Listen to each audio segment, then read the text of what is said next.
मित्र ने बड़ा डांटा था। फिर से कहा ये हमारे बड़े अच्छे मित्र हैं, बचपन से साथ में पढ़ते, स्कूल साथ में जाते, लेकिन इनके कपड़ों के बारे में हम कुछ नहीं कहेंगे। मित्र ने कहा कि भैया ये कपड़े नहीं, अब अंदर कपड़े भरे थे तो बाहर भी तो कपड़े ही निकलेंगे। अंदर जो भरा होगा, जो मानसिकता होगी वही बाहर आएगा। अब गोपियों के मन में कृष्ण इतना बस गया, आपके मन में आप कौन हो ये आपके मन में ये भर चुका है। आप सो भी रहे हो और आपका नाम कोई चिल्लाए, आप तुरंत खड़े हो जाओगे कि मुझे बुला रहा है। आपके मन में ये बैठ चुका है।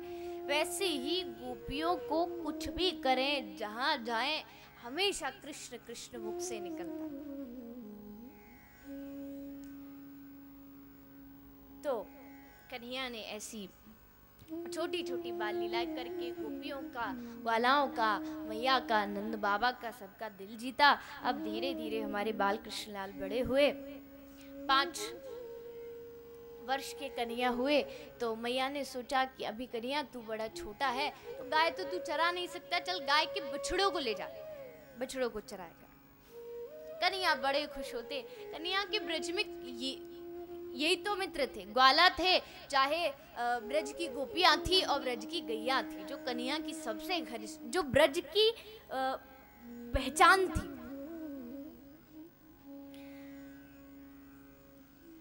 कल एक कोई भाई आए थे मिलने के लिए, तो बता रहे थे, और ये सच्चाई भी है, ये बताने की सिर्फ गुजरात की, आपकी देवड़ा की बात नहीं है, ये हर स्थान का यही हाल है कि आज के समय में जब गैया मैया गलती से किसी आस पड़ोसी के खेत में जाके घुस जाती है और कुछ अन्न खाने लगती है, तो जो खेत वाला होता है वो गैया के ऊपर एसिड डाल देता, गैया मैया के ऊपर, ताकि ये मेरे खेत में ना आए। अरे आप गैया की पूजा नहीं कर सकते, इतनी निकृष्टता उनके ऊपर। राक्षस भी, एक बहुत सुंदर बात, बड़ा राक्षस विद्वान भी था रावण, बहुत बड़ा विद्वान था, सभी जानते उसको, वेद शास्त्र सब याद थे, लेकिन धर्म की सिर्फ बातें करता था, धर्म का आचरण नहीं करता था। तो रावण ने एक बहुत सुंदर बात कही गौ माता के लिए। रावण कहता है विद्यते गौसु संपन्नम, विद्यते ब्राह्मणे तप, विद्यते स्त्रीसु चापल्यम, विद्यते ज्ञायतो भयम। कोई साधारण आदमी नहीं, रावण कह रहा है कि जहां गैया है वहीं संपदा है, ये स्वयं उसने कहा। तो एक राक्षस होकर के भी उसके मन में गैया के प्रति सम्मान है। हम इंसान होकर के भी उन राक्षसों से भी बदतर अगर काम करें तो ये कितनी बड़ी मूर्खता है। जहां आपको कहा जाए कि गैया का सम्मान करो, पूजा करो, वहां पर आप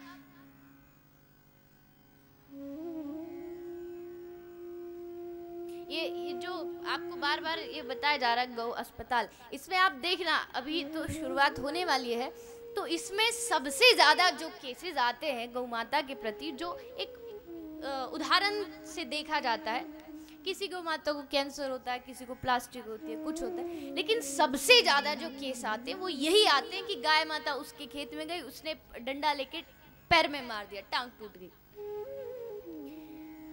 किसी ने गौ माता के ऊपर तेजाब डाल दिया, किसी ने सींग तोड़ दिया। तो अगर आप गौ माता की सेवा नहीं कर सकते तो आपका कोई हक नहीं गौ माता को कष्ट पहुंचाने का। आप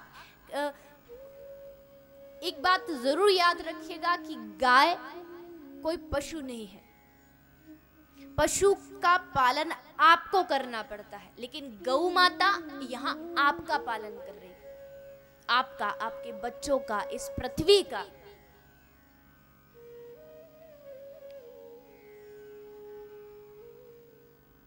बड़े लोग कहते हैं गैया मैया को राष्ट्र पशु घोषित करना चाहिए। जैसे हमारे राष्ट्र में पशु है, राष्ट्र पक्षी है, राष्ट्र गीत है, तो राष्ट्र पशु गौ माता होना चाहिए। अरे किसने कहा राष्ट्र पशु गौ माँ होना चाहिए? जो गौ माता को पशु की श्रेणी में गिने वही सबसे बड़ा पागल है।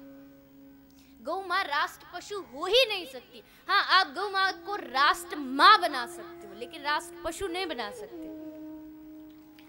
उनको पशु कहना ही एक अपराध है। और अनेक वेदों ने भी, यजुर्वेद में भी लिखा है, गौस्तु मात्रा न विद्यते।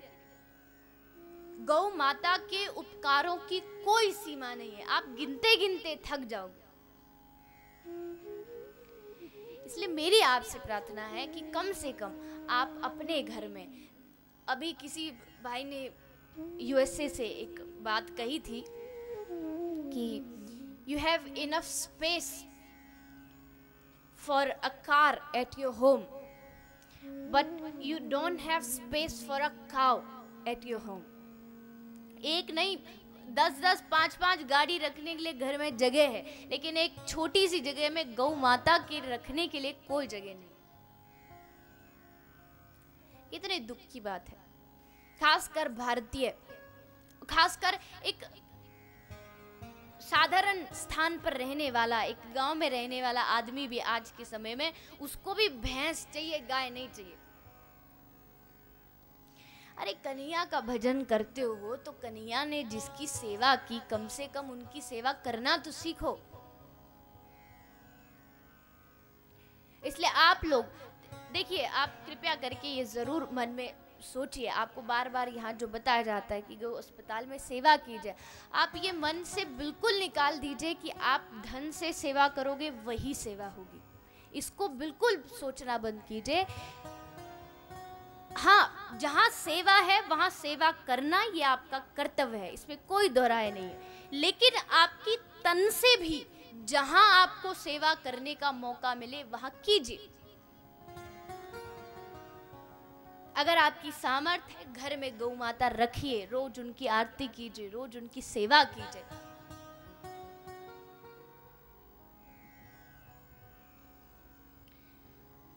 तो गौ माता के प्रति जो सम्मान है वो हम सबको बढ़ाना पड़ेगा। तभी देखिए, भारत देश में आज लोग बड़े कोशिश कर रहे हैं कि भारत का भ्रष्टाचार खत्म हो जाए, भारत से अनीति अन्याय सब खत्म हो जाए। ठीक है, लेकिन सिर्फ बातें करने से, नारे लगाने से कुछ नहीं होने वाला। भारत से भ्रष्टाचार, अत्याचार, पाप ये खत्म तब तक नहीं होंगे जब तक कन्हैया की प्यारी वस्तुओं को भारत में सम्मान नहीं मिलेगा। जब तक गीता का जो स्थान था वो भारत में नहीं होगा, भारत कभी भी भ्रष्टाचार से मुक्त नहीं हो सकता। भारत में जब तक भगवान का नाम नहीं आएगा, गौ माता की सेवा नहीं आएगी, भारत कभी भी पहले जैसा नहीं बन सकता। ये सब वस्तुएं भारत में लानी पड़ेगी। जो सम्मान पहले था वो ही हो तब।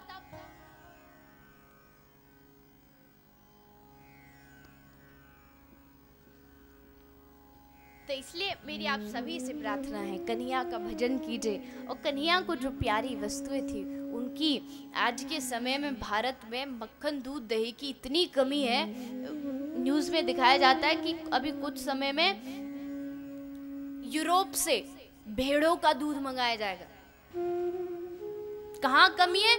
दूध दही का खाना। जहाँ भी ये गीत गाए जाते थे कि जो भारत दूध दही का खजाना है, वहां दूध की कमी है। भेड़ों का दूध विदेश से आएगा। भेड़ों का दूध पी पी के फिर भेड़ चाल चलेंगे।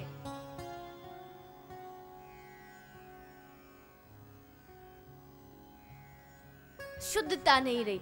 रोज आज यहाँ मिलावट हो गई, आज यहाँ हो गई। अरे मैंने तो कल ही देखा था, जो कृष्ण जन्म पे मक्खन आता है तो मक्खन भी अब नहीं मिले तो लाना पड़ता है बाजार से। वो टिक्की आती है ना, वो लेके आए थे मक्खन भागवत जी में। अब मजबूरी है, नहीं मिला तो भाई लेके आओ।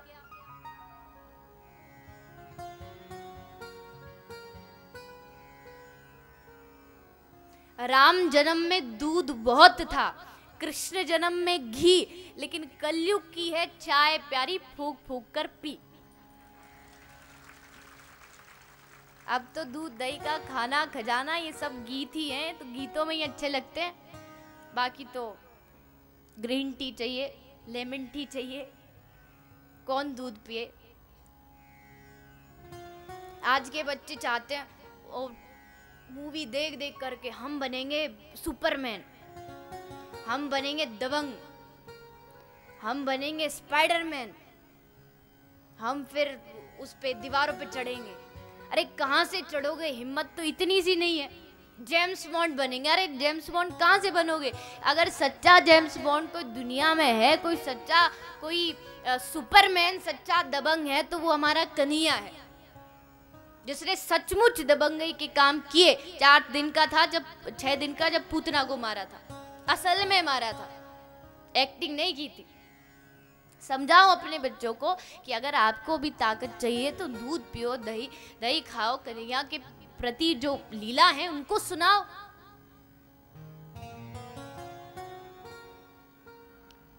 तो मेरी आप सभी से करवद्ध प्रार्थना है कि कृपया गौ माता का सम्मान अवश्य कीजिए। हमारा जो गौ अस्पताल बनाने का जो निर्णय है वो सिर्फ यही है ताकि गौ माता का जो सम्मान हमारे ऋषि मुनियों ने किया वो हम भी कर सके। उनका देखिए, ये कहना गलत बात होगी कि हमने अस्पताल इसलिए बनाया है कि हम गौ माता की रक्षा कर सके, क्योंकि हम गौ माता की रक्षा कर ही नहीं सकते। गौ माता उल्टा हमारी रक्षा करती है।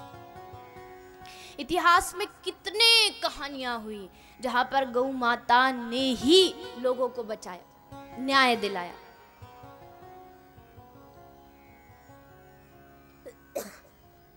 इंदौर की एक महारानी हुई अहिल्या, तो अहिल्या की एक बेटे ने वो रथ लेकर के जा रहा था और एक गौ माता का बछड़ा सामने आ गया। गौ माता का बछड़ा रथ के सामने आया और उस अहिल्याबाई के बेटे ने रथ चला दिया और गौ माता का बछड़ा मर गया। अब अहिल्याबाई के राज्य में एक बीच चौराहे पर एक घंटा लटका था। वो किस लिए था कि कभी भी किसी को लगे कि उसके साथ अन्याय हो रहा है तो वो घंटा बजा दे। तब अहिल्याबाई स्वयं वहां आती थी और आकर के न्याय करती थी, और अहिल्याबाई तो न्याय के लिए बड़ी मशहूर थी।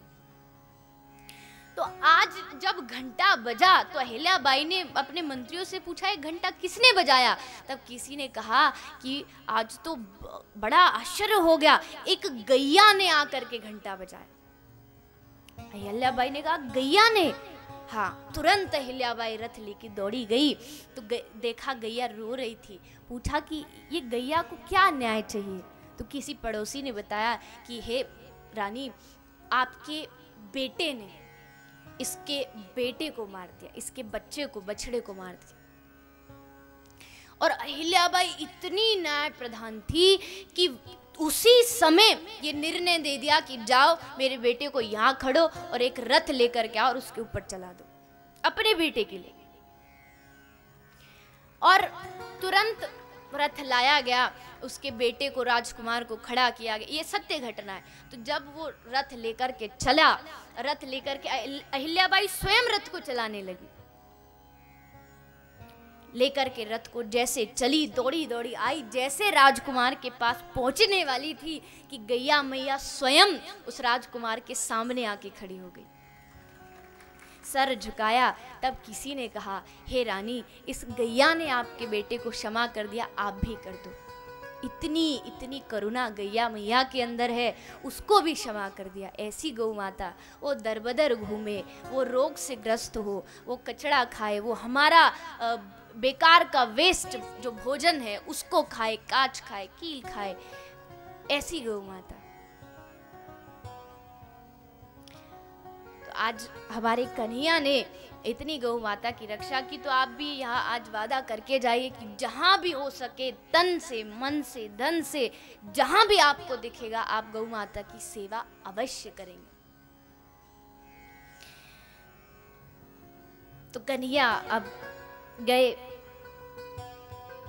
बछड़े चराने के लिए, जहाँ पर श्री ठाकुर जी ने अघासुर का उद्धार किया, जो अजगर के रूप में आया था। वहीं पर श्री ब्रह्मा जी ने प्रभु की परीक्षा लेने के लिए बछड़ों को चुराया और प्रभु ने ब्रह्मा जी के अभिमान को नष्ट किया। इसके पश्चात भगवान की कथा आई कालिया दहन की। भगवान ने किस तरह कालिया का दहन किया, कालिया नाग का, और गिरिराज महाराज की कथा जो आज आप कथा का मुख्य केंद्र है उसको श्रवण करेंगे। उससे पहले आइए 2 मिनट जो सूचना है वो श्रवण करते हुए सीधा कथा को हम आगे बढ़ाएंगे। राधे राधे। एक बार जोरदार जयकारा बोली वृंदावन बिहारी लाल की जय। बड़ा ही पावन प्रसंग पूज्य देवी जी के मुखारविंद से हम श्रवण कर रहे थे। वो गौ माता की कितनी महत्वता से पूर्ण बात पूज्य देवी जी ने बताई, और मुझे विश्वास है कि आपकी सोच में कहीं ना कहीं फर्क जरूर पड़ेगा। एक सच्ची भावना से जुड़े रहिए। श्री जयंती लाल जेठालाल जी हैं, भूतपूर्व से निवेदन कर रहे हैं और गुप्त दान के रूप में अपनी राशि समर्पित की है। यदि यहाँ विराजमान है तो अति शीघ्र मंच पर आएँ। कनाडा से श्रीमती नीता बहन जी श्रीमती रमा देवी की स्मृति में, पुण्य स्मृति में गौदान हेतु अपना सहयोग समर्पित कर रही हैं। बहुत बहुत धन्यवाद। और आस्था चैनल के माध्यम से जुड़ते हुए जिन जिन भक्तों ने आज बाल कृष्ण की निछावर के रूप में या जिस भी रूप में कहें बधाई के रूप में अपनी राशियों को इस पावन कथा के माध्यम से गौ सेवा में समर्पित किया है, गौ सेवा धाम के निर्माण में समर्पित किया है, उनके पावन नामों की घोषणा उसके बाद पुनः सीधे कथा की ओर चलेंगे। जय लक्ष्मी जी नागेंद्र मुंबई से निवेदन कर रही हैं 5,000 रुपये। गुप्तदान के रूप में अलीगढ़ से 5,100 रुपये। रमा देवी नांगलौन से दिल्ली से निवेदन कर रही हैं और अपना जो सहयोग है निर्माण कार्य में समर्पित कर रही हैं। बहुत बहुत धन्यवाद। वेद कुमार जी पाठक, सम्मानीय वेद कुमार जी पाठक, उर्मिला पाठक कनाडा से $200 की राशि समर्पित कर रही हैं। बिल्कुल ना कहना पड़े तालियों के लिए, जोरदार तालियां बजाइए। सभी तालियों से धन्यवाद करें। और साथ ही माया देवी जसपाल सिंह जी ऋषिकेश से निवेदन कर रहे हैं और 5,100 रुपये की राशि समर्पित कर रहे हैं। मोहन लाल जी कुरुक्षेत्र से हरियाणा से निवेदन कर रहे हैं 5,100 रुपये की राशि के साथ। गुप्तदान आया है आसाम से 5,100 रुपये। पी के गर्ग साहब, सम्मानित श्री पी के गर्ग साहब अम्बाला से निवेदन कर रहे हैं 5,100 रुपये की राशि समर्पित कर रहे हैं। बहुत बहुत धन्यवाद। साथ ही बसंत जी हैं रायगढ़ छत्तीसगढ़ से निवेदन कर रहे हैं और 6200 रुपये की राशि समर्पित करते हुए इस पावन कार्य से जुड़ रहे हैं। भावना व्यास जी, सम्मानीय भावना व्यास जी यूएसए से निवेदन कर रही हैं और $101 की राशि समर्पित करते हुए गौ सेवा धाम के निर्माण कार्य में अपनी सहभागिता निभा रही हैं। एक बार मैं चाहूंगा आप सभी लोग ऊपर हाथ करके जोरदार तालियों से सभी दानदाताओं का धन्यवाद करें, सम्मान करें। हम सभी ट्रस्ट परिवार की ओर से भी आप सभी दानदाताओं को समृद्ध सुखद स्वस्थ और सार्थक जीवन की कामना। पुनः कथा की ओर। जय श्री कृष्ण, जय गौ माता।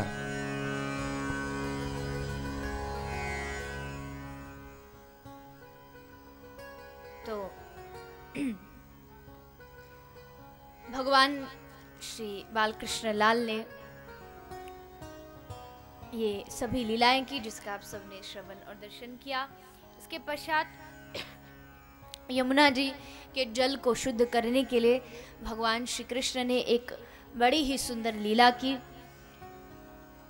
यमुना जी में जो कालिया नाग रहता था उसने यमुना जी के जल को दूषित किया, इसलिए भगवान श्री कृष्ण यमुना जी के जल में कूदते हैं, जाकर के कालिया नाग से युद्ध करते हैं।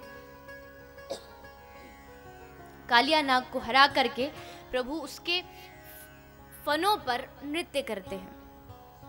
प्रभु बड़ा जब नृत्य करते हैं, सारी कालिया नाग की जो पत्नियां थी सब हाथ जोड़ करके प्रभु के सामने रोती हुई प्रार्थना करती है, प्रभु इन्हें मत मारिए, छोड़ दीजिए। क्यों? क्योंकि कोई कहेगा उसका पति मरा क्योंकि उसके सर पर अभिमान था, उसका पति मरा क्योंकि उसके सर पर काम था। लेकिन प्रभु लोग संत क्या कहेंगे कि कालिया नाग, इन नाग पत्नियों का पति मरा। अरे इसके माथे पर तो कृष्ण के चरणार बिंद थे, और जिसके माथे पर कृष्ण के चरणार बिंद हो वो कैसे मर सकता है? प्रभु आपके चरण कलंकित हो जाएंगे, हे प्रभु आप इनका उद्धार कीजिए। तब प्रभु ने उसको छोड़ दिया और कालिया नाग वो यमुना जी को छोड़ करके वहां से चले जाते हैं। अब भगवान श्री कृष्ण ने चीरहरण की लीला की। भगवान ने सारी गोपियों के वस्त्र चुराए। किसी ने कहा, अरे कन्हैया आपको वस्त्र क्यों चुराए आपने, और इतने वस्त्र थे तो आप इनको लेकर के कहाँ गए। तब कन्हैया ने कहा, अबे आगे आगे जाकर के मुझे द्रौपदी का चीर बढ़ाना था, तो उस चीर में जितने कपड़े आए वो यहीं से लेकर के गया था, इसलिए उसकी साड़ी बढ़ा दी। तो बहुत से अलग अलग संत हैं और अलग अलग टीकाएं हैं जिनमें चीरहरण का अलग अलग महत्व और सब संतों ने अपना अपना विचार प्रकट किया है कि क्यों भगवान ने वस्त्र चुराए। अब प्रभु 7 वर्ष के हुए और 7 वर्ष के प्रभु ने देखा कि आज ब्रज में बड़ी भारी तैयारियां चल रही हैं। किस चीज की तैयारियां हैं पूछने के लिए नंद बाबा के पास गए। पूछा बाबा से, बाबा लगता आज ब्रज में कोई बड़ा भारी उत्सव लगता है।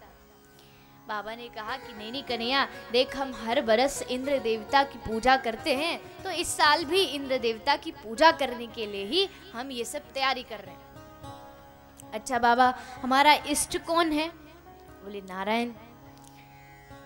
तो इष्ट को छोड़ कर के इंद्र देवता की पूजा करने जाते हो क्यों? बोले इंद्र हमें अन्न देता है, इंद्र हमारा जीवन दाता है।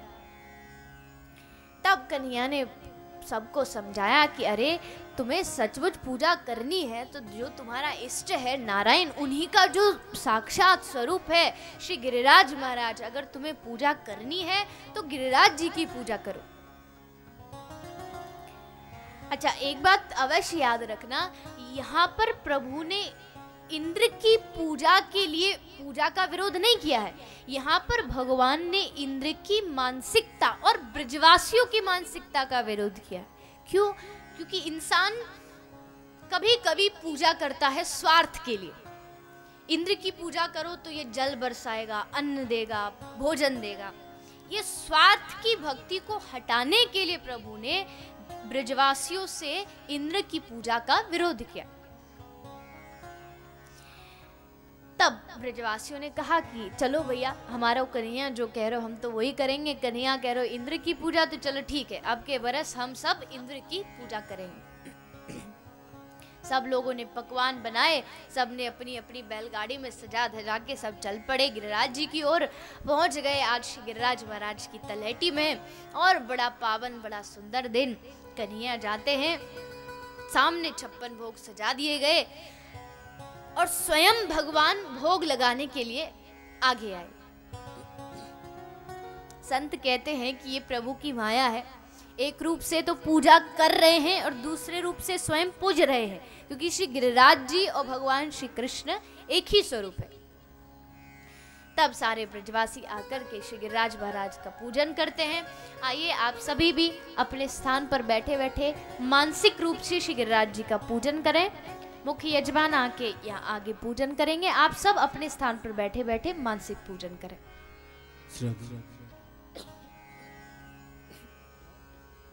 बोल गिरिराज महाराज की जय। अर्पण करके तन मन धन, चलो रे चलो सब गोवर्धन। अर्पण करके तन मन धन, चलो रे चले सब गोवर्धन। अर्पण करके तन मन धन, चलो रे चले सब गोवर्धन। अर्पण करके तन मन धन, चलो रे चले सब गोवर्धन। भाव को तोल के देंगे परिक्रमा डोल के। भाव को तोल के देंगे परिक्रमा डोल के। अर्पण करके तन मन धन, चलो चलो सब गोवर्धन। अर्पण करके तन मन धन, चलो चले सब गोवर्धन।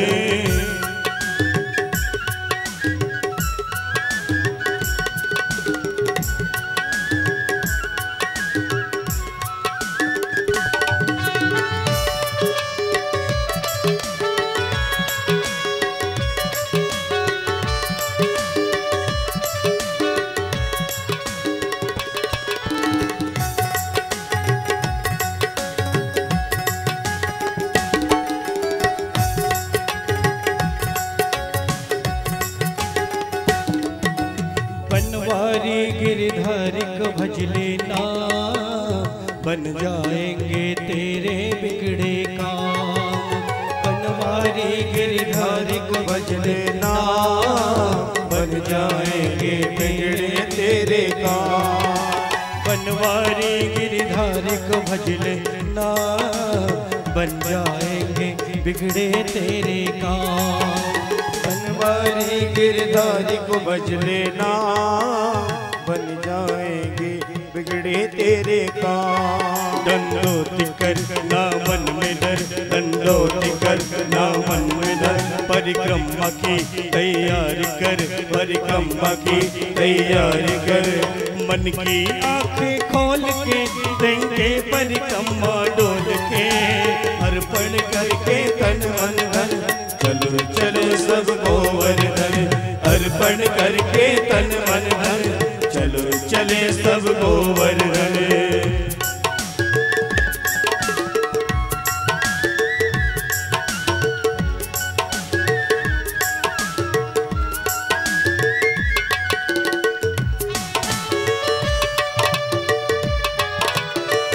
बोल गिरिराज महाराज की जय हो।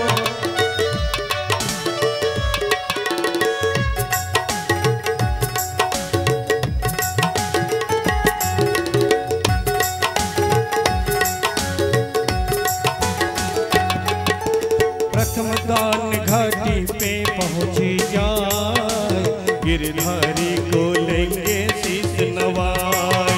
प्रथम दान घाटी पे पहुँचे जाए, गिरधारी को लेंगे शीश नवाए। तू जान ले ये मान ले, तू जान ले ये मान ले, गिरधारी को पहचान ले, गिरधारी को पहचान ले।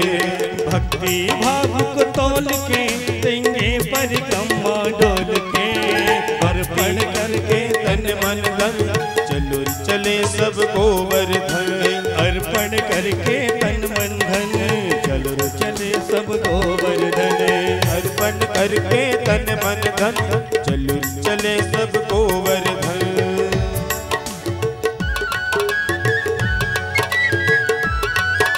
आपसे प्रेम से गाएंगे सभी।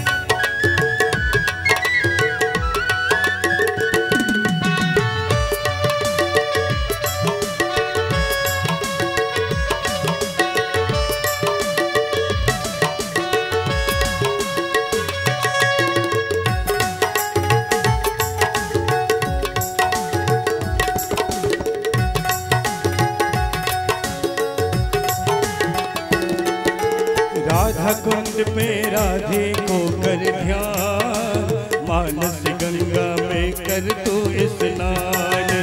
राधा कुंड में राधे को धर ध्यान, मानस कुंड में दे तू स्नान। राधा कुंड में राधे को धर ध्यान, मानस गंगा में कर तू स्नान। राधा कुंड में राधे को धर ध्यान, मानस गंगा में कर तू स्नान। तू जान ले पहचान ले, तू जान ले पहचान ले, गिरधारी को पहचान ले, गिरधारी को पहचान ले। पानी में अमृत खोल के देंगे परिक्रमा डोल के, अर्पण करके तन मन धन चलो चले सब गोवर्धन। अर्पण करके तन मन धन चलो चलो सब गोवर्धन। अर्पण करके तन मन धन चलो चले सब गोवर्धन। राधे कृष्ण बोल के देंगे परिक्रमा डोल के, अर्पण करके तन मन धन चलो चले सब गोवर्धन। अर्पण करके तन मन धन चलो चले सब गोवर्धन। अर्पण करके तन मन धन चलो चले सब गोवर्धन। अर्पण करके तन मन धन चलो चले सब गोवर्धन।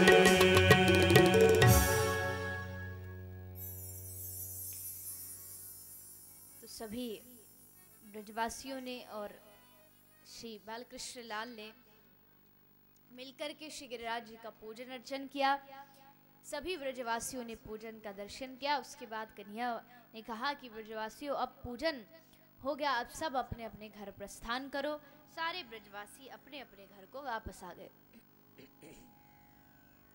लेकिन तब इंद्र देवता वर्षों की चली आई पूजा को तोड़ा गया। इंद्र को पता चला कि ब्रजवासियों ने मेरी पूजा वो भी एक छोटे से ग्वाला के कृष्ण के कहने पर पूजा छोड़ दी। बड़ा क्रोधित हुआ।